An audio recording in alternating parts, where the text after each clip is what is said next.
Good evening and welcome to the Yale University Art Gallery. I'm Judy Dittner, the Richard Benson Curator of Photography and Digital Media. Tonight's lecture, Archetypes and Outcasts in the Work of August Sonder by esteemed scholar Noam Elcott, is presented in conjunction with the exhibition August Sonder's People of the 20th Century, which is on view in the gallery through June 28th. We are open tonight until 8 p.m., so if you haven't seen the exhibition, and even if you have, I encourage you to do so because it rewards repeat viewing. The exhibition features more than 600 photographs from Sonder's monumental portrait series, People of the 20th Century.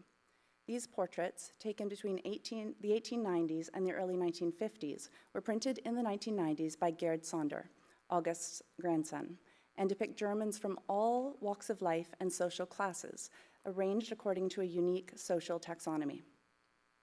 The exhibition is made possible by the Carolyn and George R. Rowland Foundation, the Joanne and Gifford Phillips Class of 1942 Fund, and the Wolf Family Exhibition and Publication Fund.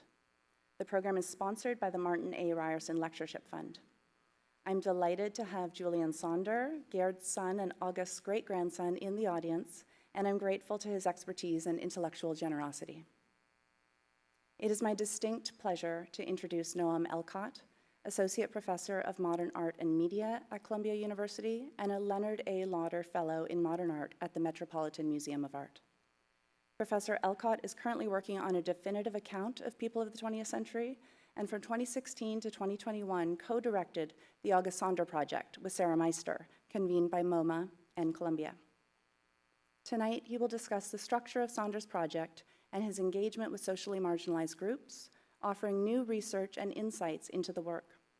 Sonder's photographs provide compelling visual evidence of social stratification in Germany from the 20s through the Third Reich and invite us to reflect on these issues today. Please join me in welcoming Professor Noam Elcott.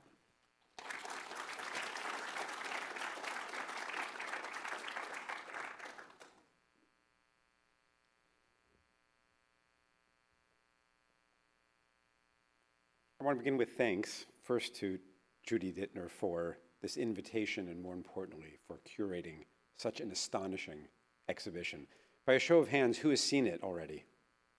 Marvelous. So I don't have to convince anyone how incredible the installation is. This is work I've spent the last decade deeply engaged with. I've never seen it more beautifully and more powerfully installed. And I also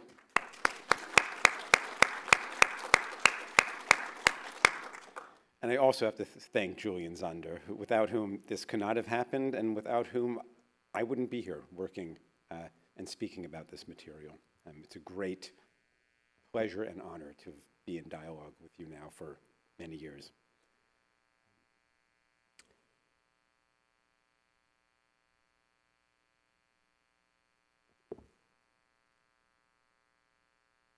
Let's begin with the images. Who's this? Okay, someone's got some real expertise. This is the baker, the conditor, the pastry chef, and really, truly, he is exactly all of those things. Who are they? Sisters. Who else could they be? Farm girls, or probably, in terms of translation, probably peasant girls. Turns out many of Sonder's so-called farmers aren't farmers at all. They're peasants. Most of the peasants were farmers, but not all. And a peasant, and this is more in keeping with Sonder, is not a profession. It's a style of life, which is what Sonder was after. Professions are part of that, but not the whole of it. Who's this?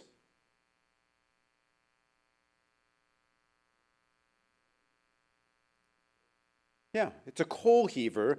One suspects he might be posing for the portrait, right? This is not exactly caught in action. And who do we have here?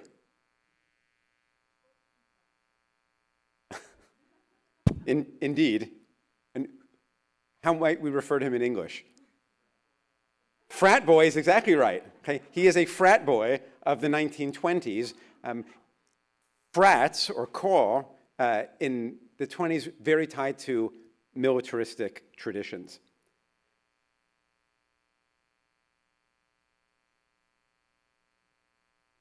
Yeah, we've got some experts in the crowd.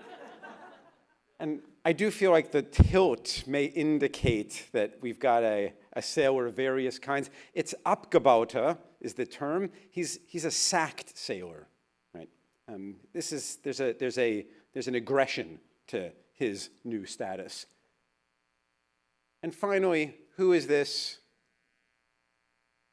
arrogant, supercilious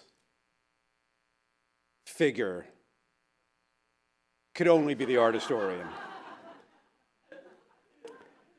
Now, when Unklitz der Zeit, The Face of Our Time, was published in 1929, the critics had a field day doing exactly what we've been involved in, which is looking at the photo and trying, they're all labeled by type, and trying to determine, has he nailed the type? Is this just the right figure for this type that he's identified? Is it maybe a little ambiguous or maybe a little bit exaggerated? And critic by critic, they mostly agreed on the victories as well as the perhaps partial failures. But crucially, Antlitz der Zeit, Face of Our Time, was just 60 photos out of a much bigger project and was announced as such. The big project, which we saw upstairs, is People of the 20th Century. And already at that moment, it's conceived at 10 times as large. Now, the increase in scale isn't merely taking the principle of one photo, one type, and endlessly increasing it so that you now have 600 types, which would be something of an absurdity, but rather, and this is the crucial innovation that Sanders conceives from the very beginning, types are organized according to portfolios. And the portfolios then become the basic unit of People of the 20th century. He envisions 45 to 50 portfolios. The numbers fluctuate. There are 45 in the beginning. Some fail to get realized. He adds a good number more during and after World War II. We end up in the iteration upstairs with roughly 50. And my first contention is that it's the portfolio of 12 photographs each that constitute the key unit. Now, to make some sense of that, I want to bring us for a moment all the way to the extreme present, or just the very recent past. And what we have here is the logo image of ImageNet. And ImageNet took many years and countless man-hours to develop, is a combination of 14 million images organized into 20,000 categories. And the categories were derived from something called WordNet, which was an effort to group all of the things in the world according to words. And by extending this to images, only the noun section was used. The idea was to create a database of 20 million images, all labeled and cataloged, such that they could be used for that thing called machine vision, once an obscure corner of the computer science community. In 2012, AlexNet, Alex named after one of the founders of a then, company you may have heard of, OpenAI, AlexNet utilizes this to train a neural network to classify images rather than what was previously called artificial intelligence, describing all of the possible categories and very meticulously guiding the model to discern one from the other. Instead, they would just feed it huge amounts of data. It would soak up the data, labeled very precisely, and learn the patterns. And this we now call machine vision and artificial intelligence training, and we train the models in order to catalog and identify the different things in the world. In 2012, AlexNet wildly defeats all the competition, and it begins the artificial intelligence revolution that we're now living in today. Okay? So the AI explosion of today goes back to catalogs of images.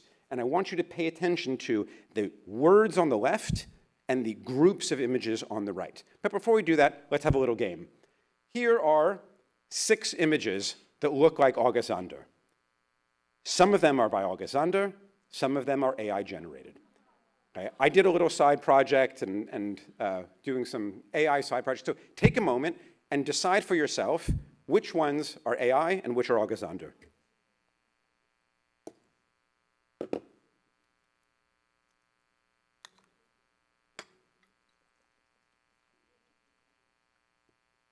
Okay, everyone have their guesses? Now I'll tell you, they're 50-50. Okay, if that, you want to modify your guesses at all? And as we move forward, tell me, which are these?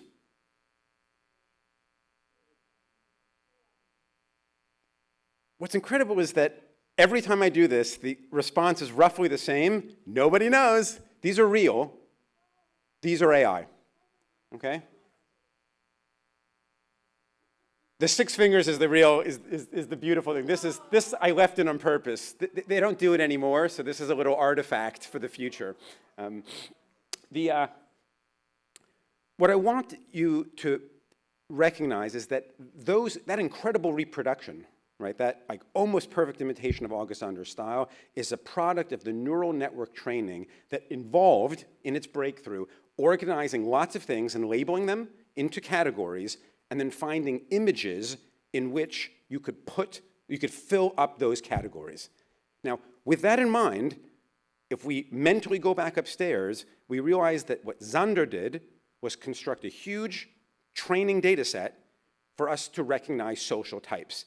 And in fact, one of the most perspicacious critics of the interwar period, Walter Benjamin, identified in August Zander's People of the 20th Century, or first in Face of Our Time, nothing other than an Übungsatlas, a training atlas.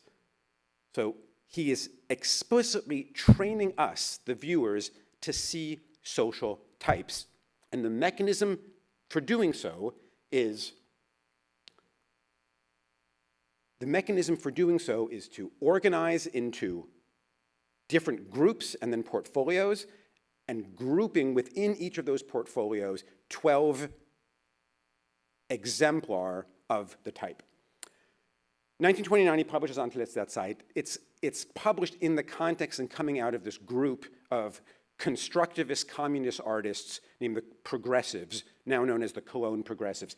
Seiwert, also photographed by Zander and upstairs among the artists, is one of the leaders.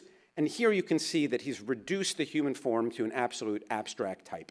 Right? So it's recognizably a worker, but no longer an individual. Seiwert, already a bunch of years earlier, created a volume called 7 Faces of the Time, Antlitze der Zeit. Gerd Ernst, also photographed by Zander and a member of the group, you can see the photo upstairs, in 1927 produces 12 Houses of the Time. So it just made sense that Zander would eventually publish a book, Face of the Time, Antlitz der Zeit. This is really coming out of the Cologne Progressives, but it also deviates wildly from the Cologne Progressives. In 26, Gerd Ernst would split time with Vienna and eventually move to Vienna to work with Otto Neurath, the Red Vienna communist sociologist and planner, to develop what comes to be known as isotypes. And for those of us old enough to remember atlases and maps from mid-century to really end of the 20th century, where the Soviet Union produced 3.5 corn, which equals 3.5 million whatever of corn, those are all isotypes. Bathroom signage, isotypes. So these are abstractions that are supposed to be universally recognizable.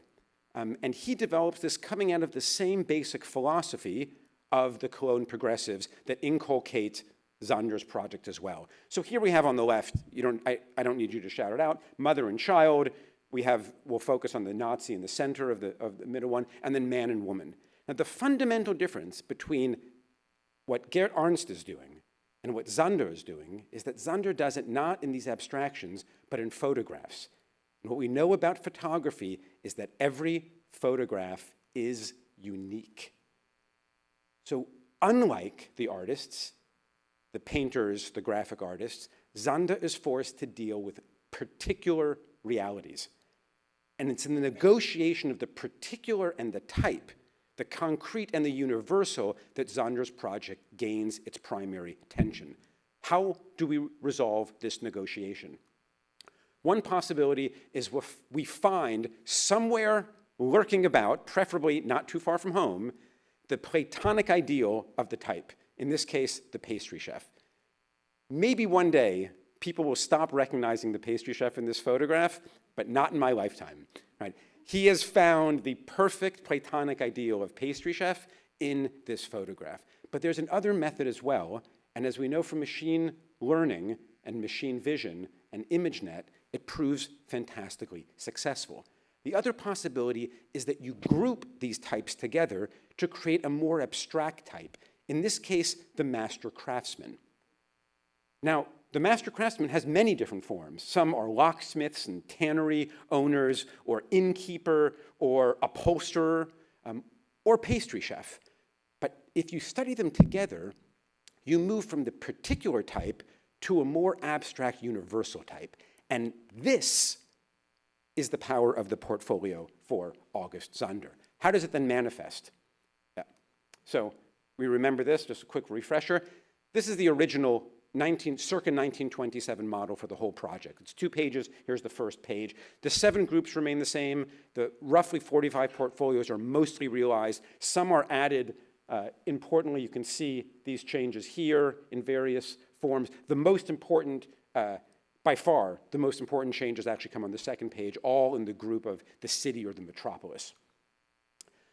This is some version of what Zander concocted. There's no absolute definitive version, but this is a version of the 2002 edition, which is what we see upstairs. This is pretty damn close.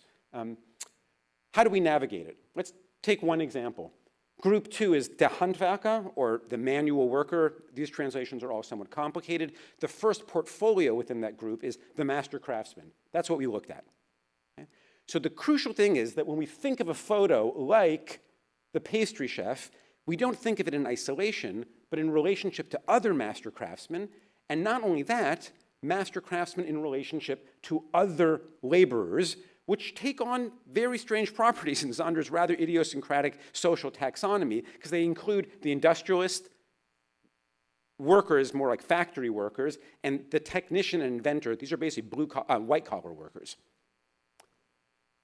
To use another example, we have the metropolis, servants, and 4 examples. And only roughly 250 of the 619 photographs can be located with absolute archival precision. The rest are good guesses, and sometimes less good guesses. I'm going to focus only on the 250 that we can archivally verify, because part of my interest here and what I want to share with you that you can't really get anywhere else are the outliers, the freaks, the outcasts, the what I call antitypes. And the strange thing is that if you look at a portfolio and you look, one of these things is not like the other, there's a surprisingly good chance that that is one of the minority subjects whom August Zander himself designated for that portfolio. So we know about the archetypes, and these are the archetypes, right? These are the, these men we've known since, the medieval period, since early modernity. They've been cataloged in the so-called Ständebücher, the book of trades that were passed down for hundreds of years.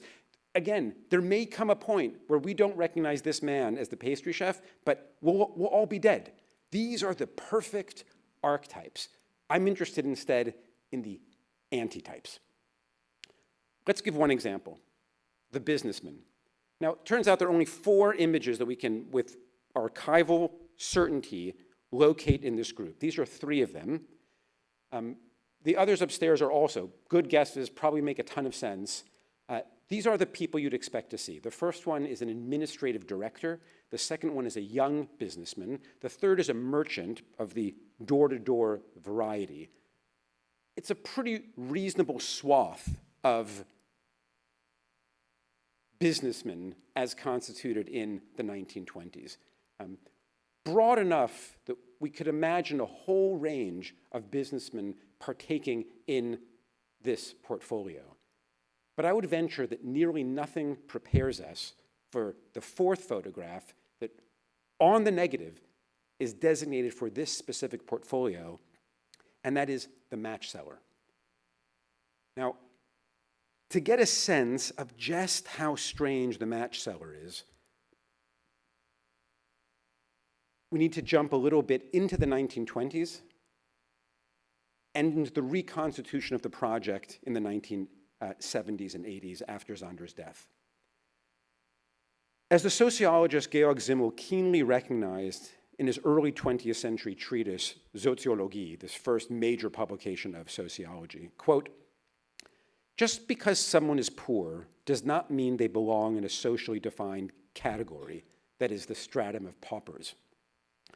He is just, for example, a poor businessman, a poor artist, employee, and so forth, and remains in this series determined by the quality of his activity or position. Within it, he may occupy a gradually modified position because of his poverty, but the individuals who are at this level in the various social status groups and professions are by no means collapsed into a special sociological unity beyond the boundaries of their native strata." In other words, you can be a poor lawyer or a poor professor or a poor artist, but you're still a lawyer, professor, or artist. At some point, however, you cross a threshold and you no longer have whatever that old identity was. You are just a pauper or a beggar. Now, the precise threshold that separates a poor businessman from a pauper may be difficult to ascertain. But there is no doubt in my mind as to which side of the divide one must locate the match seller. Crippled, view his right leg and arm, leery, perhaps even angry, the match seller does not belong in the portfolio dedicated to the businessman, any more than he welcomes the gaze of the camera. Lacking honor, stripped of dignity, the match seller is much more beggar than businessman. Indeed, a close examination of the historical record casts further aspersions on the placement of this photograph. The match seller was not exhibited or published in Sonder's lifetime, to my knowledge. The figure first appeared in Menschen ohne Maske, kind of mistranslated as men without masks. It's clearly people, okay? Menschen is people, and Sonder was insistent on this. Published in 1971 and in English in 1973. In that volume, which is the first real attempt to publish something resembling people of the 20th century, though far from Sonder's intentions, this photograph is grouped not in the large section devoted to life or to the social status groups, but rather as one of 6 images in the final section titled Die Vergänglichkeit, which is best translated as transience or perishability. This was this early version surrogate's name for Sonder's own final group, which we know he called the last people. So this, instinctively, if I asked you, where does this belong? And you said to me, seems like he should go with the last people, the ones who are really suffering, blind, maybe even dead. That would seem to be the appropriate placement, and that's where he's placed in 1971. In the 1980 edition, the first one to really venture something close to Sonder's vision, still unfortunately not that close. In the 1980 edition of People of the 20th Century, the match seller was placed in an invented portfolio that Sonder never named, called Itinerant Tradespeople. Okay? And this is a better photo. So one possibility, second possibility. Now, no archival evidence justifies either placement, but common sense dictates that these portfolios were closer to Sonder's intention than the 2002 edition's location in The Businessman. And yet, as is so often the case in Sonder's outliers, his antitypes, there can be no question as to its proper location. For among the 15 motifs gathered in the 2002 edition's portfolio of businessmen, only 4 contain specific portfolio designations on their negatives or negative sleeves. Chief among them, the match seller.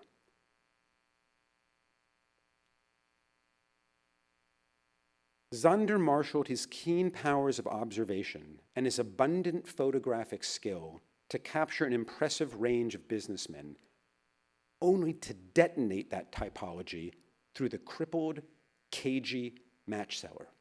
The match seller ignites the businessman portfolio and threatens to burn down the entire typological edifice in the process. Zander, I believe, saw his own typological power and recoiled in horror. Everyone seemed to have their own box, and that possibility scared him.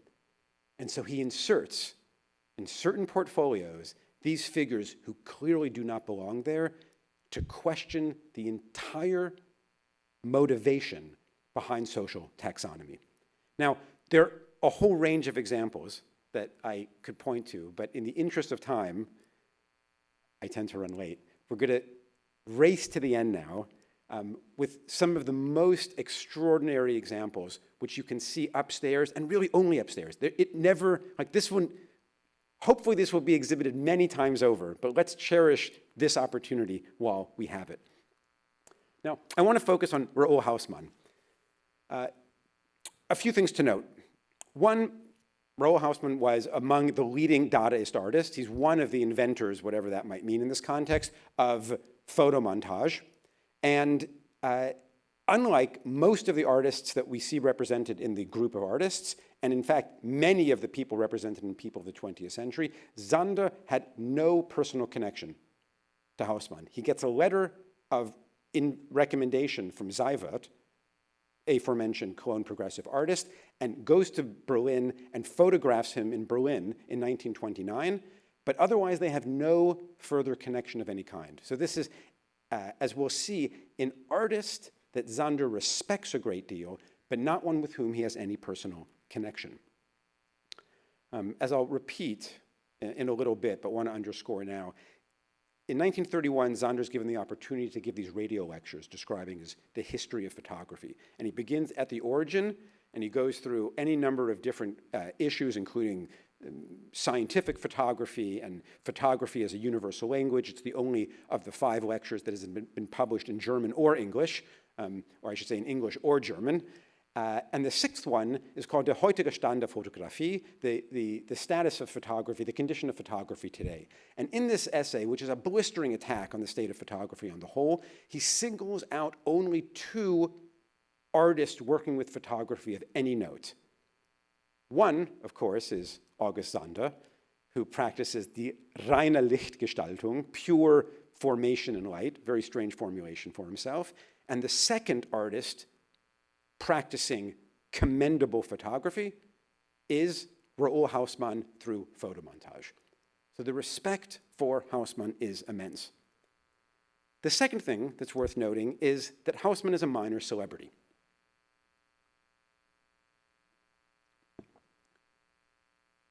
Very few people in people of the 20th century are celebrities. 2 of the only celebrities in at the same time that Zander publishes Antlitz der Zeit, Face of Our Time, there are publications in Germany of great men, great German men, 100 photographs of great German men and German women, et cetera, et cetera, et cetera. He's clearly operating in a totally different domain. He doesn't want to photograph the greats, he wants to photograph the types. So in Face of Our Time, when a couple of the types are partially indicated, like architect Professor P, the critics lambast him for having not the architect, but rather Hans Pulzig. And they all know that Hans Pulzig is too idiosyncratic an individual to ever stand in for the architect as a type. So if he didn't already know it, and I think he certainly did, by 1929 it becomes abundantly clear to him that celebrities cannot stand in for types. They're too particular. Right? You need something a little bit more abstract. Nonetheless, Hausman, as I hope will show in just a moment, Hausman is the most important antitype in people of the 20th century. How so? Hausman appears 3 times in people of the 20th century. These are our 2 types that fail to be types. he appears 3 times in People of the 20th Century. Now, in the 1980 edition, the 1980 edition defangs their disruptive force and largely meets our expectations for Dada chaos and frisson without posing a threat to the larger typological project. Where does the 1980 edition place Hausman? Exactly where you'd expect, in the sculpture, painters and sculptures. Painters and sculptors. This is where an artist, of course, should be. Not so. Now,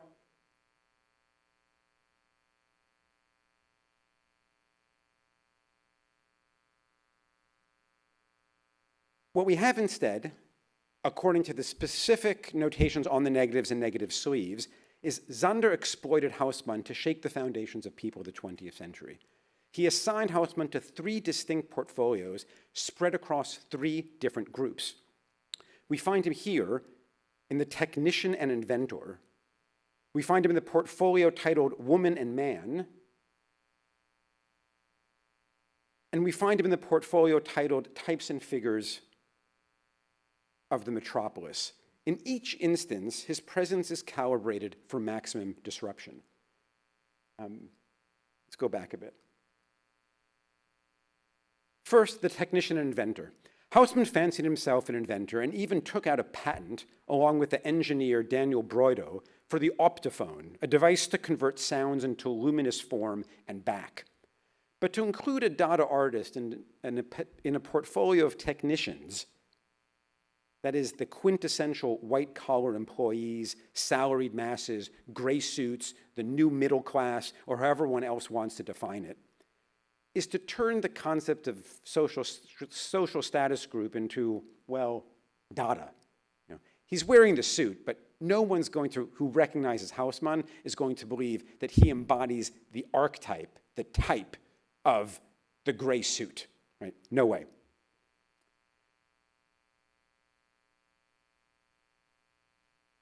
Even more volatile is Hausman's appearance in Group 3, the woman, in the portfolio titled Woman and Man, or Die Frau und der Mann. Note the singular. Here, Hausman stands out even more. If Zander defines the portfolio as 1 woman and 1 man, Hausman and his 2 women detonate the category definitively. Here he stands with his wife and his lover. For a man to keep a mistress in Weimar Germany was hardly a scandal, but to live openly in a ménage à trois in Charlottenburg and to be photographed together as an exemplum of woman and man was certainly far beyond the pale of bourgeois decorum. Finally, we find Hausman in the portfolio Types and Figures in the Metropolis, to which I'll return in just a second. But before we can turn to this portfolio, we have to underscore where Hausman does not appear. As a so-called inventor, he appears in portfolio in Group 2, the manual worker. As a husband and lover, he appears in Group 3, the woman. And as a metropolitan type, he appears in Group 6, the metropolis. The group from which Hausman is conspicuously absent is Group 5, the artists. Now remember, in his 1931 radio lecture, The Current State of Photographic Practice, Zander identifies only 2 artists working with photography of note, himself and Hausman. The exclusion of Hausman from the artist group is not a demotion of his artistic worth. Rather, it's an assertion of his immensely more impactful role as the principal antitype in People of the 20th century. The figure who takes a stand against social status categories and refuses to succumb to a tidy slot even among avant-garde artists. Which leaves us with one final example of antitypes, namely the entire portfolio titled Types and Figures of the Metropolis.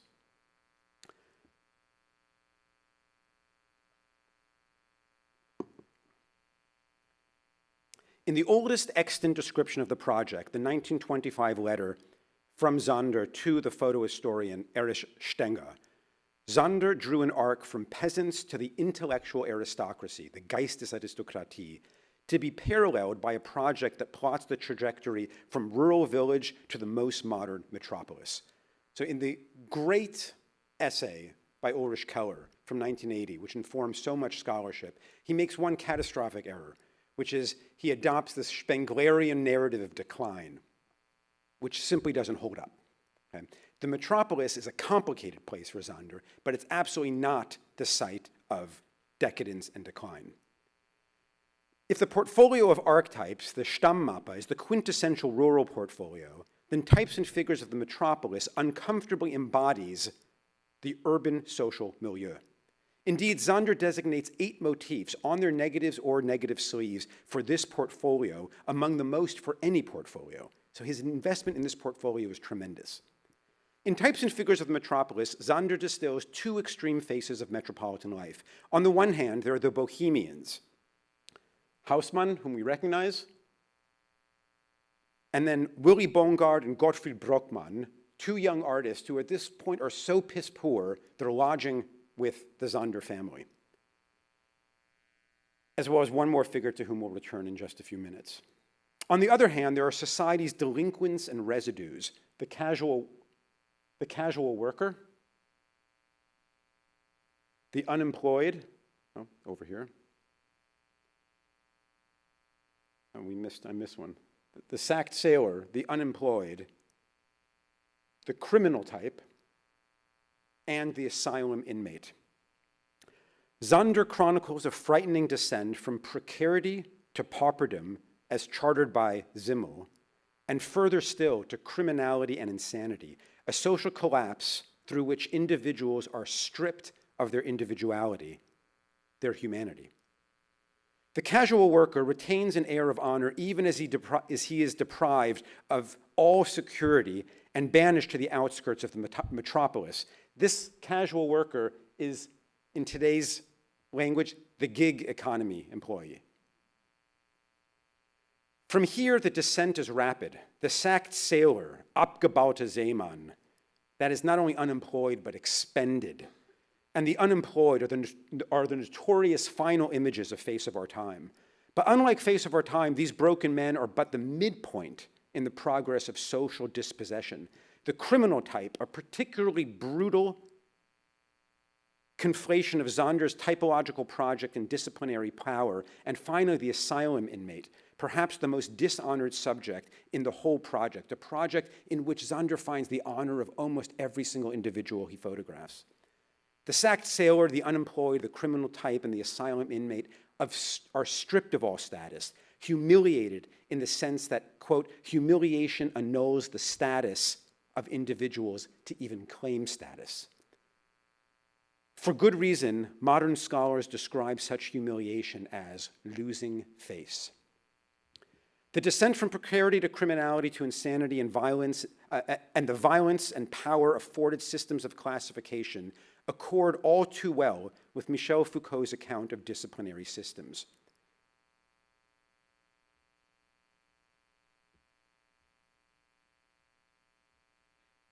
Disciplinary systems, which classify, hierarchize, and supervise, and so on, come up against those who cannot be classified, those who escape supervision, those who cannot enter the system of distribution. In short, the residual, the irreducible, the unclassifiable, the inassimilable. Delinquents as an inassimilable, irreducible group can only appear when they are plucked out in relation to police discipline. As for the mentally ill, they are no doubt the residue of all residues, the residue of all disciplines, those who are inassimilable to all of society's educational, military, and police disciplines. In short, disciplinary power has the double property of being animizing, that is to say, always discarding certain individuals, bringing anomie, the irreducible, to light, and always being normalizing, that is to say, inventing ever new recovery systems, always reestablishing the rule. What characterizes disciplinary systems is the never-ending work of the norm in the anomic. That is, you flunk out of school, they send you to a school for kids with special needs. You flunk out of that school, you're probably in the prison pipeline. You end up, there, and this descent goes further until suddenly you find yourself in institutional home. This is the descent, crucially, that Zander would have witnessed among many of the individuals in late 20s, early 30s Germany whom he photographed, who were then rounded up by the Nazis, not just racial minorities, but also ethnic Germans who polluted the Volksgemeinschaft, the national ethnic community, and eventually found their way into concentration camps as well. On its face, Zander's People of the 20th Century is precisely such a disciplinary system that classifies and hierarchizes, where even the inassimilable residues are coerced into their proper places. And so it is of greatest consequence that Zander places himself, photographer, in this very portfolio, Types and Figures of the Metropolis. Hausman is not among the artists. Zander goes one step further for himself. There is no portfolio dedicated to the photographer, even though Zander had more than enough photographs to create such a portfolio. Zander refuses to pigeonhole himself. He refuses to render himself into a type. His only home, like Hausman's, was among the derelicts, the antitypes. If Zander is still relevant today, it is not because he captured timeless types, an absurd proposition, or even classic Weimar types, now chiefly of historical or antiquarian interest.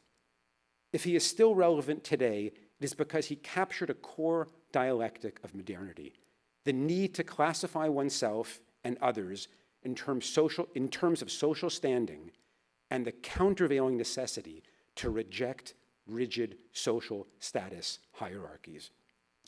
People of the 20th century, exhibited so beautifully and so powerfully just upstairs, is a touchstone for all 20th century photography, art, and visual sociology, because it is at once a construction of and a revolt against a totalizing vision of society. Thank you.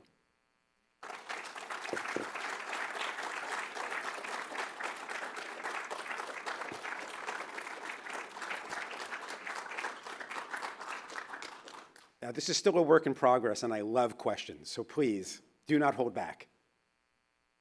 Wonderful. We have about 15 minutes for questions, and then I hope that we can spend some time upstairs again in the exhibition. Thank you, Noam, for that beautiful talk. I have so many questions, but I want to give our audience a chance to start. So I think we have a microphone circulating. Just wait for the microphone, right here in fourth row back. Thank you for how you have informed us, and I'm particularly pleased that you pointed out the various ironies and the deliberate contradictions that add so much flavor to this.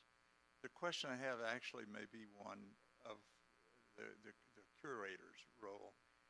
We have, I assume, 600 photographs on exhibition, and I don't know how much guidance there is to the placement of these, and I am assuming that it may be possible to explain how they individually got placed where they were. I understand the groups, that's not even the issue, and maybe some of the categories, but it looks like many of them, someone had to decide, and to decide where the vacancies are, because there are a few.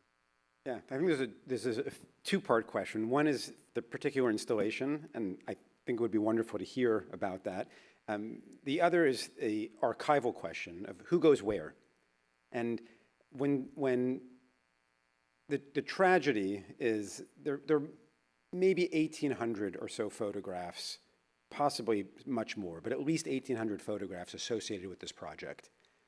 There's 600 positions, roughly. Okay? It means there are a lot of variabilities. Now, for certain portfolios, like the aristocrats, Zander wanted to photograph 12 aristocrats, but it turns out it's hard to access aristocrats in 1920s if you're a commercial portrait photographer in Cologne with a communist son and some avant-garde leanings. So there are just a few aristocrats. We can verify archivally even fewer, but he doesn't, as far as I know, there are not 12 photographs in the archive to even round out that portfolio. In the case of the farmers, there are over 1,000. And at this point, what we're looking for are the smoking guns, and the smoking gun is that somewhere in the archive, either on a negative or on a negative sleeve or in exhibition documentation, Zander says this photograph goes in this portfolio. Because the match seller in a different portfolio, in a portfolio of paupers, is a totally different beast. And we can imagine almost anyone here being placed someplace else with a totally different meaning. Now, all 8 of these are marked on the negative or on the negative sleeve. The larger portfolio that you see upstairs is a little more tenuous, the remaining ones. It's taken a long time, and I owe a great debt to Julian, to figure out where each of the photographs, I can document about 250. The rest are varying degrees of good speculation. Right? Some are very good, some are less good. There are a few mistakes, okay? Like we get better and better. I'm sure I will not be 100% accurate either, but as we continue to learn, we'll continue hopefully to get better. We will never know where all 600 are supposed to go. This will always be on some level of work in progress. The version that's upstairs is the work of a decade of research led by Gerd Zander, Julian's father, August Zander's grandson, and some others in Cologne to try to do the best job they could in reconstructing the project. It is a, meticulous and magnificent product. You can go upstairs and savor every one of those decisions. But in terms of the hanging, let's hear. Thank you. So the intervention curatorially was really just to follow the lead that Gerd set in the 1990s. The portfolio, the project is sequenced according to the 7 categories and the 45 plus subcategories, and so the impulse in the exhibition is to follow that, just exactly as was set out. And each grouping goes from top to bottom and from left to right, and the gaps simply leave a space for each portfolio. So the intervention is very minimal. We wanted to honor the project as a whole and to allow all of the works to be seen together. Bunch of hands in the back. Hi, thank you so much for this really wonderful talk. It was transformative to my understanding of the project. I'm really intrigued by, among the 3 pictures of Hausman, the fact that 2 of them are sort of what we might expect of a Dada artist, you know, no shirt, sort of these loose kind of boho pants, him and his mistress and his wife, but then over here with the technician, he's almost costumed, wearing this like suit and glasses, and you know, if you don't recognize him as a person, sort of looking the part. And I'm wondering if you think there's any possibility that that was like an intentional commentary on perhaps people of this social strata performing into a costume, into the type that they think they should be in order to blend in, or if there's any possibility of that in the interpretation. Oh, absolutely. I think it's a wonderful way to read it. I'll say a few quick things. One is this photograph, a little bit different than the photograph you'll see upstairs. As for the real eagle eyes, it's on this negative that we have the portfolio designation. Nobody knows why the other one was chosen. I mean, I've looked into it, and there's no living memory of why they chose a slightly different version. So that in and of itself, I think, is fascinating. You have not just where does each of these photos go, or which to choose, where to place them, but then among the types, you often have 3 different photographs to choose from, and in some instances, the original negative breaks, so you have to replace it with another photograph. In this instance, hard to say. In some future fantasy iteration of the project, we would print it with this one instead. The great thing about Hausman, of the 3 Hausman photographs, is in each one, he's playing a type. He's performing a role. Right? There is a tension within Zander's photography that he believes in physiognomy, this ancient pseudoscience in which you can read essence from surface. Now, that has a very nasty history. As I try to argue in the book, his version of it probably goes back to Goethe, which is actually much less nasty, much more interesting. But as it's being developed in the 1920s, and he's using the term, most people who adopt physiognomy are doing it to snuff out racial inferiors. Right? That's the discourse that physiognomy occupies. Very strangely, there's been a resurgence of AI physiognomy. Okay? So claims, to date, all bogus, okay, as is the case from the whole history of physiognomy, of being able to identify sexual orientation using AI. On the flip side, AI is great at identifying race. Okay? So these are complicated phenomena, but he believed in physiognomy, but the physiognomy he believed in was deeply sociological. And sociological physiognomy means you aren't born a certain way, you develop a certain way. And look at these hands. These are not the hands of a worker, right? You can tell, certainly in 1920s, when people would enter a profession and stay in that profession their whole lives, you can see that in their bearing, in their comportment, certainly in their uniform if they're wearing one. Those things were real, and they were part of the visual sociology of everyday life. That type of sociological physiognomy is a real one, and Zander believed in it, and yet he's also aware that we're all dressing to type.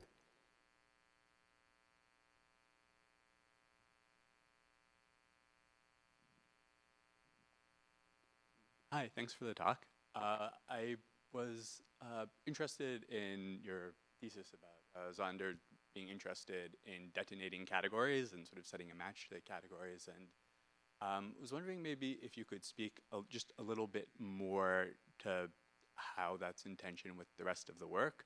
I guess at the risk of sort of phrasing it in sort of a dumb, inarticulate way, people of the 20th century is one of the most extreme examples of a topology in the history of photography. And so I'm just interested in how that sits in tension with, his his being wary of them. I guess like on a scale of, the categories are a psychic wink that, it doesn't all fit, to like, he detested the categories, but he made them anyways. Where would you sort of fit it? Yeah. Almost every response to Zander, mostly from the 70s onward, tries to undo the project, show the absurdity of categories. They become jokes. That's the kind of response that feels much safer to us today and now for generations. After World War II, this typological project became almost completely toxic. Already in the 1920s, there's a great, so this is by no means the most typological project in the history of photography.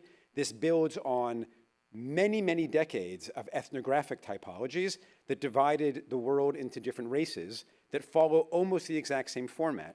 And I've got a whole chapter looking at this dialogue in which this strange format of 12, 18 photographs per portfolio, a bunch of portfolios making up a group, that has no precedent in the history of art photography except one, Curtis and the North American Indian, which is basically an ethnographic project, an arty ethnographic project, but it has countless precedents within the German context of things like the races of man, right? The races of men, in which the world's divided up and you can recognize races, some of which, by the way, are just invented by Europeans and have no basis whatsoever. Not that race itself, of course, is an invention, right? There's no biological basis for race, but even the categories are sometimes just completely ludicrous made-up categories. So that's the lineage that Zander is adopting quite comfortably, so long as he rejects the ethnic and racial in favor of the sociological. He believes in this project. He is a deep believer that he is uniquely gifted in identifying social types and in being able to reproduce them photographically. He trusts himself, he sees his own power, and at some point in the project, my suspicion is during and after World War II, he's revolted by it. Or at least he sees its limits. He sees where it can go if it's not problematized from within.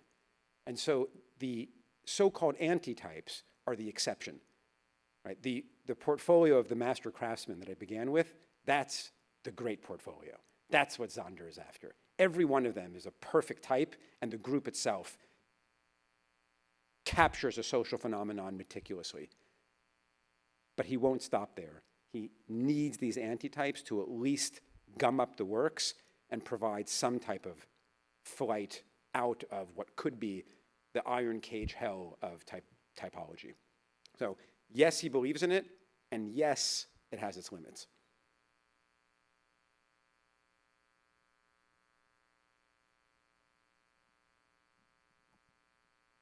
I just want to build on the last thing you just said, because that's what I was going to ask, actually. The timeline at which he may have made these choices, which you are, I think, if I understood you correctly, you're saying you were able to uniquely identify or precisely identify 250 of the photographs in the exact correct slot. Let's just taking these and your thesis of him kind of like becoming or blowing up his own work with these last assignments. What was the timeline of that? As you said now, did this happen later, or was it all done at once? Meaning, you know, did he think about it for 20 years and then he said, you know, forget this, I want to blow it up now, like in the 60s or 50? Yeah, fantastic question. I've asked myself this question, I don't know, every day for the last 10 years, maybe once a week. We'll never know. What we have is Face of Our Time from 1929, and part of Face of Our Time includes a subscription announcement where you can subscribe, as this was often the case. Curtis did the same thing for North American Indian. You can subscribe to People of the 20th Century will be issued in volumes. Okay? And, as far as Zonder is concerned, he's ready to go in 1929. That version, very different from the version you see upstairs. What we know for certain, so I can't, the types and figures of the metropolis is in the original plan. That much I'm certain of. There's no question whatsoever. I can't tell you, and I can tell you furthermore that these are the last two images in that volume. But I can't tell you that they would have been in Types of Figures in the City in 1929, and I can't tell you that Zonder would have placed himself in that portfolio. There's no way to know that. What I can tell you is that I just screwed this up. Can someone in the AV room bring us back? What I can tell you is which portfolios are added, lots of images, are added later. Like, this is unambiguous, and they're all in this group, and they include traveling people, one volume, not two, one portfolio of traveling people, which include all the racial minorities, all of the people who'd be targeted by the Nazis. They include people who came to my door, figures of precarity, salesmen, door-to-door salesmen, beggars, people on the cusp of poverty who would, not when he photographed them, but subsequently be targeted by the Nazis, eventually put into camps and potentially even exterminated. The persecuted, a portfolio of Jews who come for identity photographs in 1938, many of whom are killed. Political prisoners, including his son Erich Zonder, who importantly dies in a political prisoner camp. Foreign workers, mostly Ukrainians, who are forced to work in German soil. These are the portfolios he adds. And from this, I am certain that the version of the project, whatever it was in 1929, it becomes something else during and after the war. And at that point, it becomes a somewhat old-fashioned, but goddamn it, necessary humanist project to assert the Mensch, right? That connotation in German is like not just a person, but like a real human being. And that possibility, that assertion from being pebble and bland, platitude, perhaps in the 1920s, becomes a very powerful statement for a social typological project after World War II. Noam, thank you. I'm going to actually take the last question because I would love to hear you talk a little bit. We talked earlier about the essentially unfinished nature of the project. It remains unfinished during his lifetime. And I would love you to comment on that a little bit in relation specifically to these later types and perhaps why it remained unfinished. Yeah.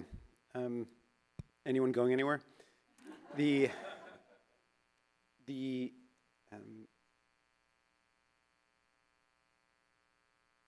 When he dies in 1964, it seems that there were 100 portfolio boxes with photographs in them. They included other amazing projects that survive only partially, like the organic and inorganic tools of the human, which include arms and eyes, close-ups of arms and eyes and ears, but also various writing instruments, and all derived from the actual prior work, most of it from people of the 20th century. So what an amazing, the organic and inorganic tools of the human. That probably, like some version of that actually survives. Never been published, but some version of that survives. All kinds of portfolios around cologne, portfolios of fauna and flora survive in various forms. And with near certainty, 45 to 50 portfolios that constitute people of the 20th century. The cases survive. The photos probably survive.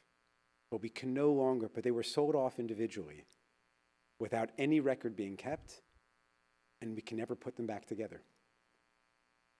So I do believe that there was a version that he was pretty much ready to go, had someone came to him and said, Herr Zander, let's publish the project, or let's exhibit the project. But the opportunities to exhibit them are always, as was the case actually in the Met, when it first was in 2000, after 2002, when they first consolidated this version, they do a version of the Met, it's like 100 photos, which is roughly the same number in his 1927 exhibition in Cologne, which is roughly the same number in his Gesellschaft für Fotografie, Society for Photography exhibition in 1959. Like 100 is a manageable number. 600, you have to be insane, or Yale University, to put on 600. So he never gets the opportunity, not to exhibit it, not to publish it. So we do not know, but I'm pretty sure that in 1929, when the subscription announcement goes out, he's ready to do it. And I'm pretty sure that in the late 50s and 60s, he's got the material and is ready to do it. But I think it's a better work for us not knowing. I've desperately tried to pin everything down and secure it with the most archival, scholarly rigor imaginable, and God help us if I ever succeed. Right? Because that flux, that ambiguity, that dynamism is as important for social status, for social typology, for a sense of identity as anything else in this entire project. The day that someone comes and tells us, you can be a lawyer and nothing but a lawyer, a professor and nothing but a professor, a painter and nothing but a painter, is the day that taxonomy kills us all. And so Hausman has to appear 3 times. Erich Zander, his beloved son, has to appear 3 times. There has to be the possibility of multiplicity and of ambiguity as well. And I think that's maybe the ultimate legacy of people of the 20th century. Thank you so much.